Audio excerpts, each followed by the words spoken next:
Olá, tudo bem? Eu sou o professor Eduardo Campos, este é o canal Etc. Física. No vídeo de hoje, nós vamos estudar o movimento uniforme.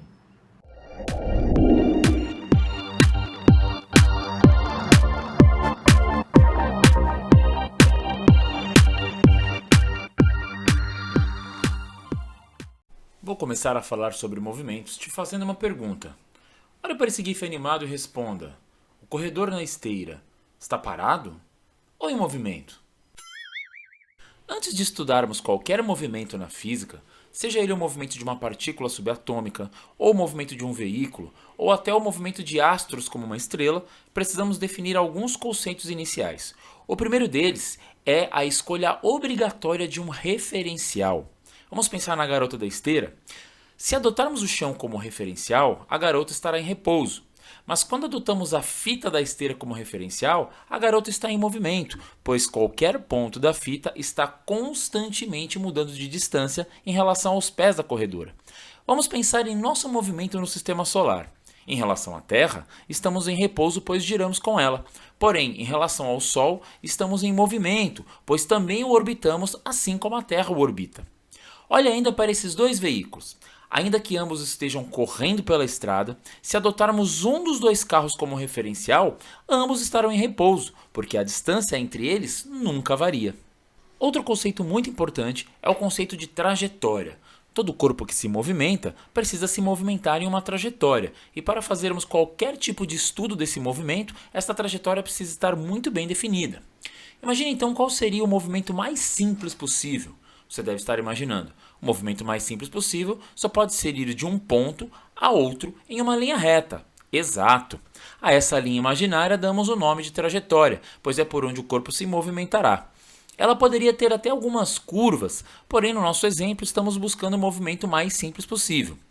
Dentro dessa trajetória simples, nós ainda podemos identificar dois sentidos. Podemos ir e voltar nessa linha reta. Então, para simplificarmos ainda mais, vamos adotar um único sentido. O próximo passo é estabelecer alguns pontos nessa trajetória. O ponto mais importante é o que chamamos de origem dos espaços, que nada mais é que o marco zero do caminho. A partir dele, os pontos são representados por números cada vez maiores e, no sentido inverso, por números cada vez menores. O sentido positivo nós também podemos escolher, e é o que acontece quando você está em uma estrada e a cada intervalo de distância aparece uma placa informando em que ponto da estrada você está. Geralmente, os pontos são demonstrados em quilômetros. Na próxima vez que viajar, preste atenção nisso. Agora, é importante que esses pontos tenham uma distância igual entre si. Podemos usar o exemplo da estrada, onde geralmente os pontos são marcados de 10 em 10 km ou às vezes de 20 em 20 km. Este intervalo nós podemos definir como for mais adequado para o nosso estudo. Nós vamos fazer agora um experimento bem simples. Nele, vamos estudar o movimento de uma bolha de ar que sobe por um tubo de água. Este tubo está numa régua graduada em milímetros e nós poderemos calcular então as distâncias e os tempos percorridos pela bolha. Vamos começar o movimento na posição 10 cm no instante inicial 0. Perceba que 2,3 segundos depois, a bolha chega na posição 20. 2,3 segundos depois, chega na posição 30. Aproximadamente 2,3 segundos depois chega na posição 40 e assim por diante, sempre caminhando os mesmos espaços dentro dos mesmos instantes de tempo. Com os dados que levantamos no nosso experimento, que estão representados nessa tabela, onde nós temos aqui os espaços percorridos em centímetro pela bolha e as variações dos tempos. A cada 10 centímetros ela percorria mais ou menos em um intervalo de tempo de 2,3 segundos, 2 segundos e 3 décimos. Podemos colocar esses dados em um gráfico, é o que vamos fazer agora. No instante 0, estamos na posição 10 centímetros. 2,3 segundos depois, estamos na posição 20 centímetros. Por isso marcamos essa coordenada. 2,3 segundos depois, então aproximadamente no instante 4 segundos e 6 décimos, estamos na posição 30. E assim continuamos fazendo a cada 2,3 segundos, um deslocamento de 10 centímetros marcados pela graduação da régua. Perceba então que ao chegarmos na posição 60 centímetros já temos um tempo percorrido de aproximadamente 11 segundos e 5 décimos. Isso nos dá um gráfico como este. Temos aí uma reta ascendente. Mas o que será que essa reta ascendente pode nos dizer sobre o movimento? podemos perceber nitidamente que se trata de uma função de primeiro grau. Temos aqui então a fórmula geral da equação de primeiro grau. f de x é igual a b mais ax.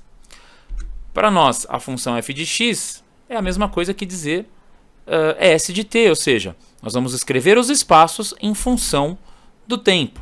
Então nós temos aqui em f o s que está no eixo y e no lugar de x nós temos então o t que está aqui no eixo x.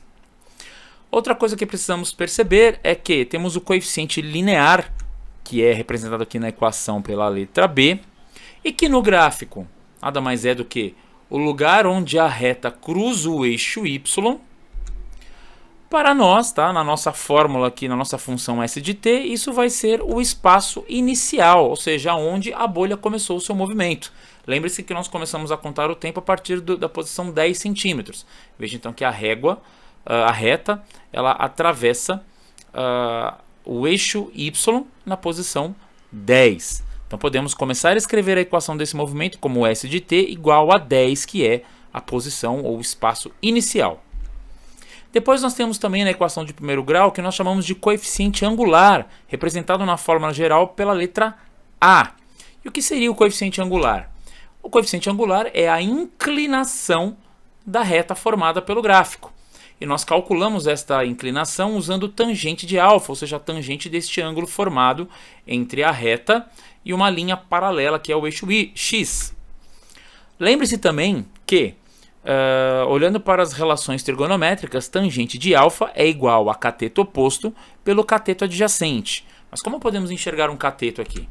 Perceba que, como cateto oposto ao ângulo, pensando em um triângulo retângulo aqui, ó, formado por essa inclinação da reta, como cateto oposto nós temos o ΔS, ó, a variação do espaço da bolinha ao longo do tempo. Como cateto adjacente, nós temos o ΔT, ó, que é a passagem do tempo, o quanto de instante de tempo passou durante o deslocamento da bolha. Então, para calcularmos a tangente desta inclinação da reta, dividimos a variação do tempo, a variação do espaço pela variação do tempo, como pode se ver aqui nessa equação.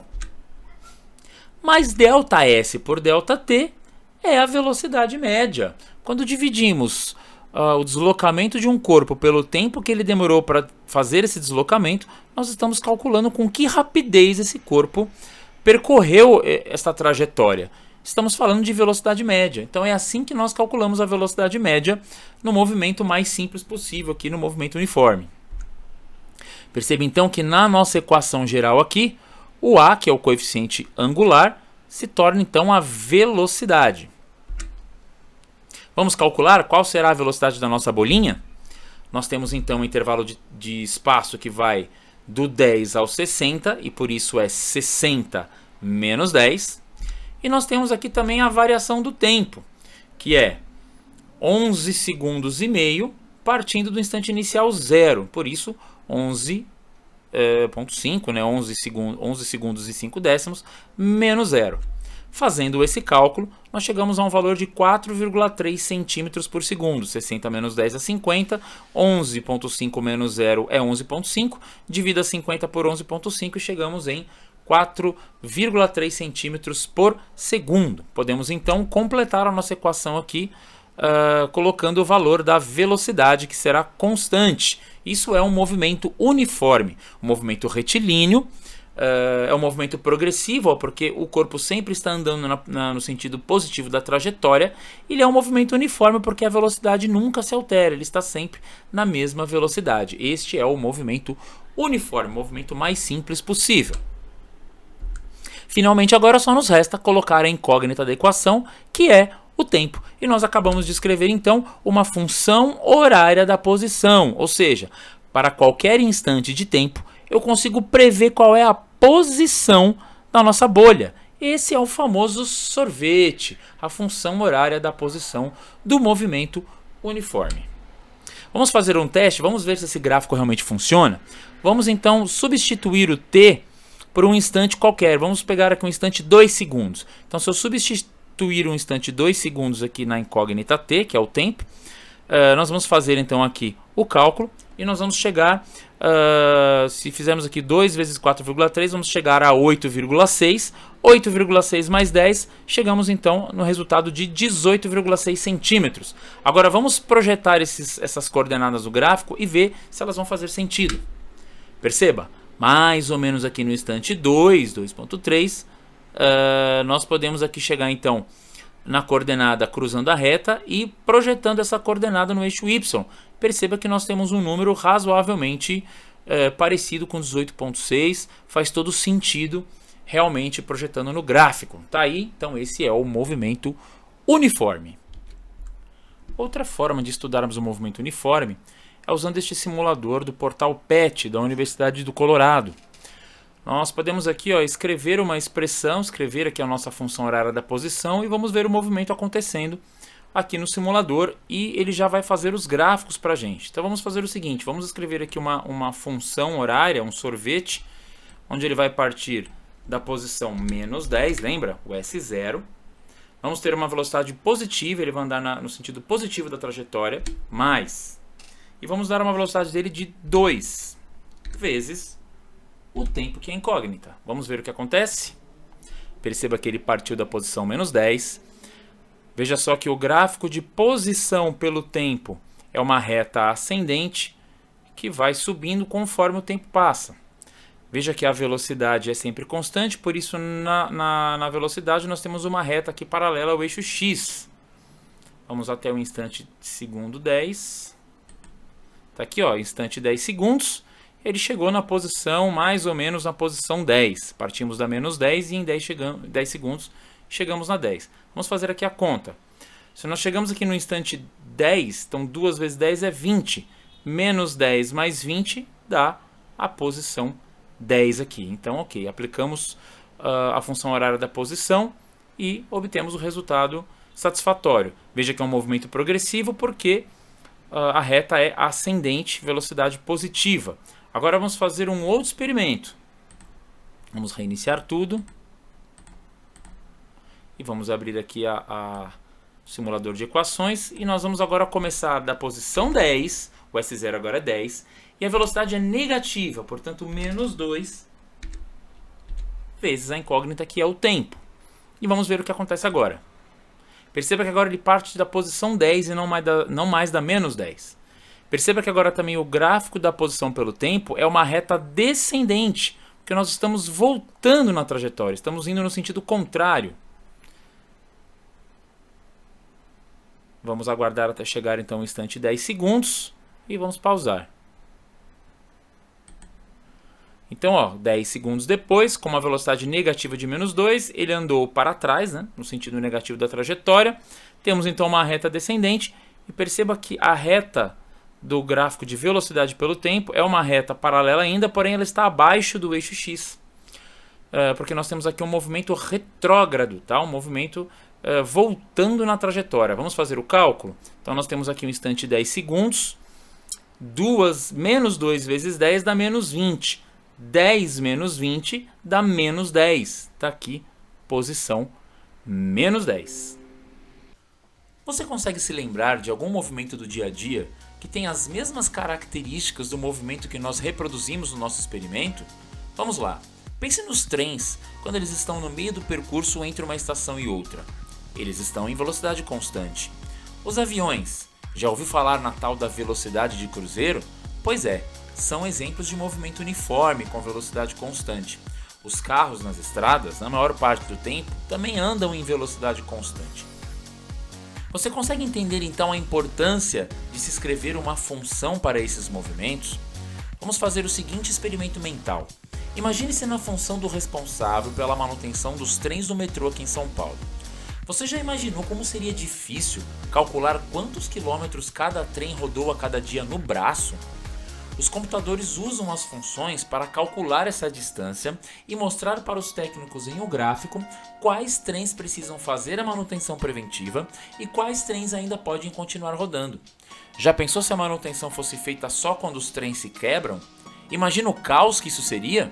É necessário se antecipar ao problema para que tenhamos trens suficientes todos os dias. As funções matemáticas são fundamentais para que isso seja garantido. Quero neste momento aguçar a sua curiosidade e a sua imaginação.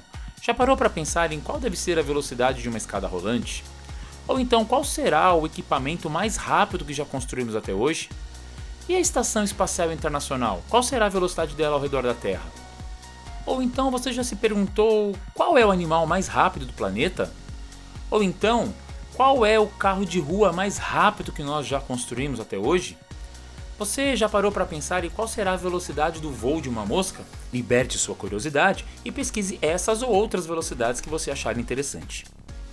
Para terminarmos o vídeo, quero que você dê um print nesta tela e tenha um resumo com os principais tópicos trabalhados nessa aula sobre movimento uniforme. Bom, se você gostou desse vídeo, deixa um like, se inscreve no canal, ative o sininho para receber as notificações e me segue lá no Instagram, @profeducampus. Valeu, um abraço!